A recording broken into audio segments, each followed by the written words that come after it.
का जेवलेलं ताट धुवायचं सुद्धा नाही, असं लुटून द्यायची, भाऊजाईला बोलणे बसावं म्हणून.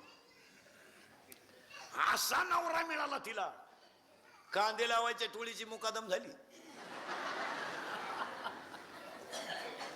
हे तिचं काय प्रारंभ. आणि काही पोरींनी महाराज गरिबीत मुली शिकल्या, काय कष्ट त्या पोरींना.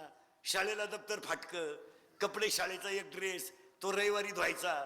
शाळेत जर सहलीची नोटीस आली आणि 50 रुपये जर भरायचे असले, त्या काळात 50 म्हणजे लय झाले, तर त्या पोरीनं दर तासाला उभं राहायचं. का माझी आई मला 50 रुपये देईल हो, पण माझ्या आईला कुणाच्या तरी शेतात कामाला जावं लागेल आणि ते मला पटणार नाही, मला सहलीला. आणि ती पोरगी हुशार राहायची शाळेत. शिक्षकाची अपेक्षा अशी राहायची त्या मुलीनं सहलीला यावं, कारण शिक्षकाची अपेक्षा अशी होती ही मुलगी गरिबाच्या घरात शिकली पण विद्वान आहे, हिला पुढे भविष्यात चांगले दिवस येतील.